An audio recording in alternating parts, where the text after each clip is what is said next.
I want you guys to follow them on Twitter, USAV World, follow them on Instagram, follow everything. They're doing a wonderful job, and I'm looking right at the camera like you guys.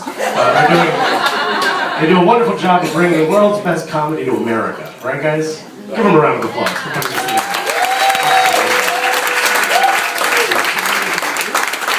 I have a question for everyone in the room. Is there anyone here, maybe, that might possibly be, of Indian descent? Anyone by a round of applause? Yeah. Well, then I think you and everyone else here are going to be really excited for this next guy. You might have seen him on Comedy Central. You might have seen him on CNN. And the New York Times named him one of the most intelligent comedians in India. Put your hands together for the very funny, first time in the US, absolutely hilarious, Anubhav Pal, everybody.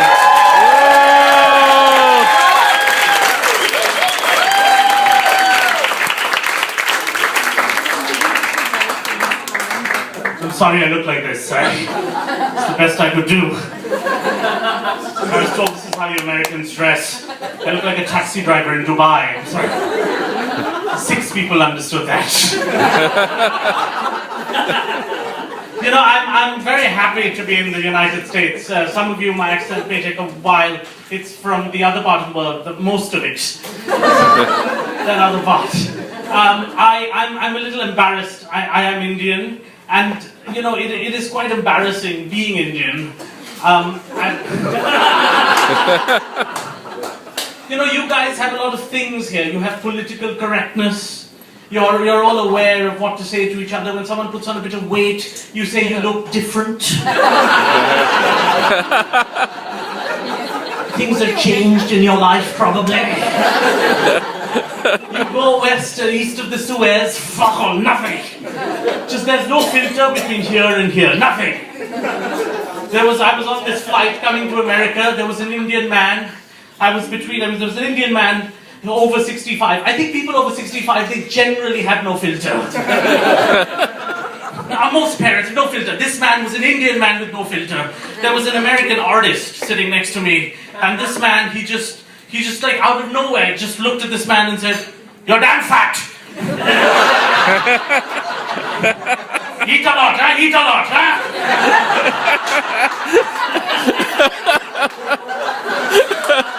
Right, and I said, "Excuse me? What do you do? What do you do?" It's completely personal, you would consider, right? This guy goes, I'm a conceptual artist.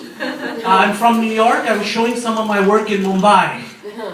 And this man went, "Homo! Homo! Homosexual! Homo!" We just have no... And I'm so embarrassed. I'm sitting, and this man is going, "How much money did you make? How much? How much? How much?"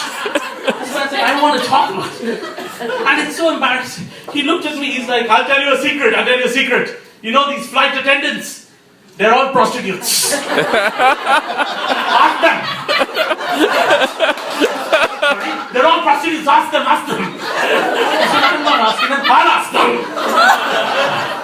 "Excuse me, lady, US Airlines, are you a whore?" I said, "No, sir." "Thank you." It's just weird, it's very embarrassing. You know, it's harder for me because I went to college in the United States and I spent a lot of my time thinking about just the differences in various cultures. I went to college in Ohio. This is New York, that's about as far as India for you, isn't it? They're like, "You know where India is? Where the fuck is Ohio?"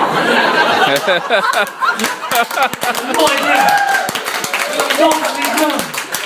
It's a state in there somewhere next to him. And they'd never seen an Indian person, you know? And they were really nice, they wanted to be nice. And I had a roommate, and his name was Adam, and he was from Cleveland. And they had a dance for him, like the cheerleaders, they welcomed us, and they were like, "Yo, Adam, you're so fine, you blow my mind, Adam." And that was like the ritual. And they'd say, "Where are you from, Anubhav?" He said, "I'm from India." And they were like, "Fuck." No dance. So they did some weird, like, fucking... So they grabbed each other. It was embarrassing. It was a little embarrassing. But the good thing is, when you lived in Ohio, you could say anything about India. And they'd believe you. They're such nice people. So what happens there, man, in India? Elephants smoke cigarettes. Nice.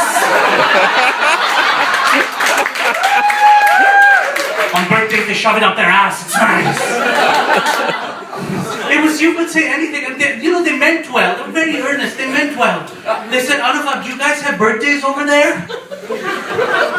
And half you were thinking, oh, how illiterate. How can you not know that? There are birthdays everywhere. The much better answer to go with was no. The possibilities were endless. He said, here in America, we have this thing, we get a cake, we put candles, we have a song, and I was like, how does it go? It's like, happy birthday. I started writing it down. It was fantastic. I don't know what you're laughing at. But you know, America gave me a great thing. You know, it's a great country.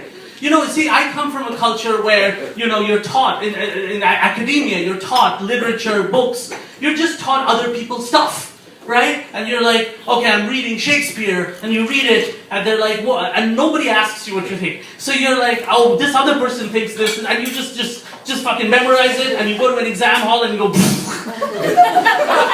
that's how Asian people are, we just go, and if we don't, your parents are like, learn something, bastard! We're not like that, right? You know, my child doesn't go to school, he's different. He's 51, he's on crystal meth, he's lovely. That's good, I like that. I want to be 50, I am 51, I want to live at home on crystal meth, it'd be nice.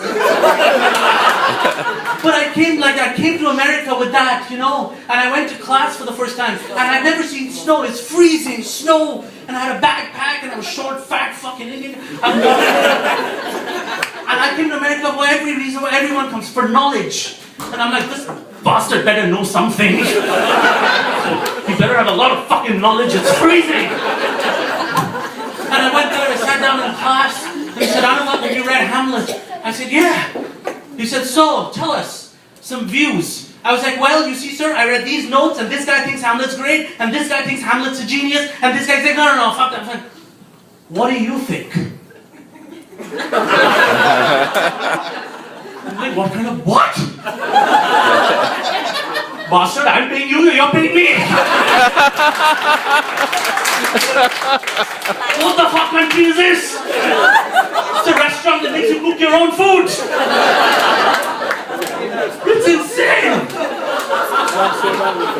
And it's even worse because then you get a job, right? And like Indian and Chinese people, we're just good at stuff like numbers and stuff. And then we all moved to New York and we get these jobs in finance. Whatever. We moved here, and New York, like for an Indian guy, it was like living in a dream made up by a serial killer. Like I was on a train one day in the late 90s, and there was a guy completely naked reading The Great Gatsby. And that wasn't the weird part. The weird part was no one found that odd.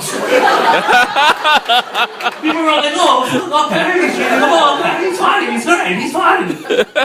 One crazy son of a bitch was like, sir, why are you naked? At which point he said something sensible. I'm not finished. If that's not good enough, I don't know what is. And that's the other thing. Like I was once sitting on a train, and the guy next to me, he was a cross-dresser. He had a women's outfit on. He was a potbelly, and he had a whole beard. And he looked at me and said, "I'm transsexual." And I said, "But you have a beard. Are you not going to put in any effort?" He said, "No, I have work tomorrow." I love that! The spirit of New York, it's great! But you know, this is the problem, right? Us Indian, Chinese people, we're good at like quantitative stuff, right? We should be kept in little cages, allowed to go to work, and then sent back in. But no, you don't, you let us socialize. You let us think we have a chance at a bar with beautiful women. That's just, you can't do that to us, it's really unfair. I was 22, it's Friday, and my friend said, "Anuvag, you're from India, you should go to a bar, man." I was like, "What? Well, what will happen?" He said, you will have to impress a woman with your looks. I was like, "You're fucking mad!" This is New York City, a man. He said, no, you will compete with men from all over the world, and you have to charm her. It's Darwin, survival of the fittest. This is unwinnable. You walk into the bar, this is the northern hemisphere. Half the women are twice your height. You don't want your married life to be spent under someone's breast. I love you, Megan. I love you too. It's like a kangaroo. She'll just feed me occasionally. And you're competing with men from all around the world. You're fucked. You walk into a bar in New York, the guy next to you, he's Swedish, he's 7'9" tall. He walks up to a woman, he's like, my name is Thor. I've climbed Mount Everest and then I've fucked it. You want to sleep with me? And the women are like, I want to sleep with you.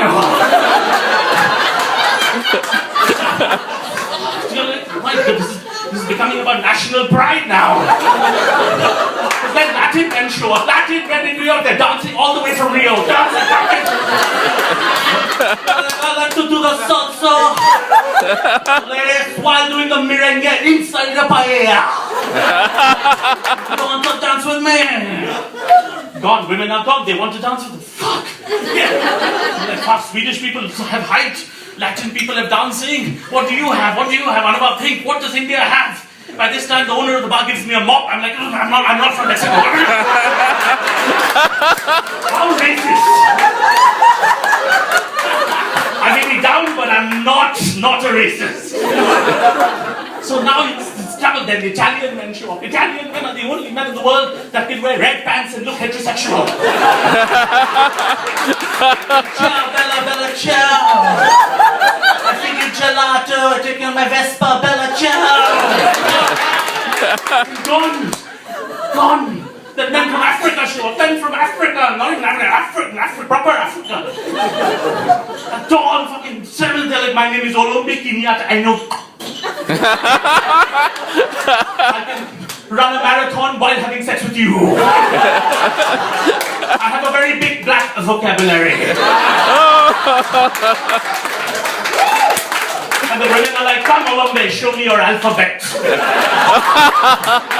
And we're like, fuck now, this is about India now, do something about what you have. So I said, fuck it, I'm gonna play this game as well. What are you, Darwin? So I went up to a beautiful woman, actually I went up to a beautiful woman. And I'm like, I'm Anubhav, I'm from India. I have an MBA.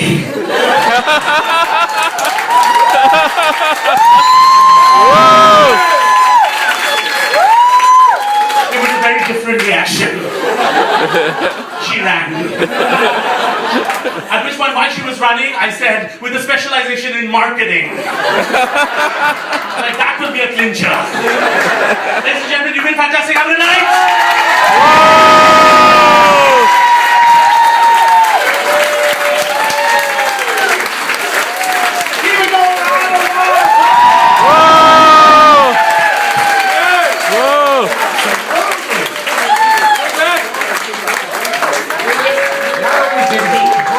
But he also made me run. So that's a special event. Jesus Christ. Oh man, he was great. Dude, he could afford college in Ohio? I couldn't afford college in Ohio. What the fuck is going on in India? I need to open up a call center or some shit. Send back. Get some of that Amex 800 money. You know what I mean? Damn. That's great. Alex was talking about how his wife is black and stuff. He's trying to hit on an American woman. My wife is white because I made it. You know what I mean? Good one. Did you guys feel the air get sucked out of the room when I said that? You know the saddest part of that joke is I believe it to be true. I say she's white. That's kind of a lie. She's Italian. And you know, I've said that before. I was in London not too long ago on stage, and I go, my wife is from Italy. My wife is Italian, and they all went like, ooh. And I was like, oh no, you think I mean like Venice? No, she's Italian from New Jersey. It's not the same. You're thinking gondola, and you know, beautiful, and now I want to make a drawing of you. That's not. What I have is more like, get the fuck out of the way. That's what I have. It's very different. Like, she's white, but she's not white enough, you know? Like, when I married a white chick, I thought it was gonna be like sweaters over your shoulder, grand piano, skiing. You know? I didn't get that. I got like Adidas tracksuits complaining about our president. That's what I got. That's a little bit more of what I got. I don't fuck like Obama. Relax, we're eating dinner. Relax. Like, her uncles, the easiest way to explain her uncles is like, imagine a bunch of extras, a bunch of actors from the show Sopranos, right? But that never heard the director yell, cut. Picture that in your brain. That's what I deal with, you know? Like, a bunch of her uncles came to see me perform recently, and at the end of the show, I said to one uncle, I was like, hey, Eugene, you know, did you have a good time? And he goes, fucking comedy, eh? Is that good or bad? I have no fucking clue what you just said. Like, I don't know what you said, but I feel like I owe you money now.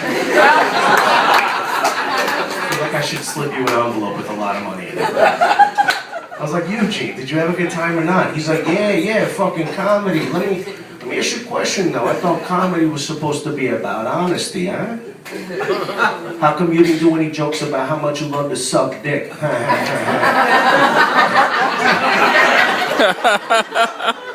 I was like, dude, I'm married to your niece. Have some respect. Like, when I married a white chick, I thought it was going to be like walking into like a, I don't know, like a clothing store commercial. You know, just a bunch of people dancing and having a good time. I didn't get that. What I got was more like walking into a bunch of YouTube comments. That's all I got. My wife is a nurse. Are there any nurses in the room? Yeah, alright. One dude. Cool. Alright, it's weird. We'll talk later. Or you just like nurses. Like, yeah, nurses. You know, people say that all the time. They're like, ooh, the whole sexy nurse thing, right? They come home covered in other people's blood. There's nothing sexy about that at all. My wife was like, I held a dude's intestines today. I was like, well, then don't touch my hair, alright? Why don't you go wash your fucking hands? You touch that organ, you don't touch this organ. You know what I mean? Like, I'm a smooth talking dude. I've tried to dirty talk my wife. I've tried. It's impossible. You cannot dirty talk a nurse. It's impossible. I tried the hardest I possibly could the other night. I was laying in bed. Didn't feel too good. My wife came over, covered me with a blanket, and I was like, thank you, honey. And she was like, whatever you need.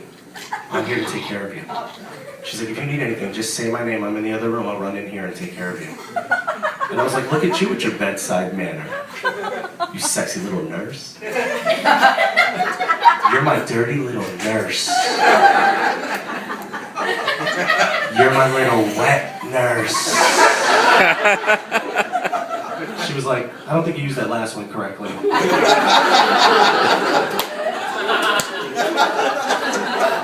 I don't think you know what a wet nurse is.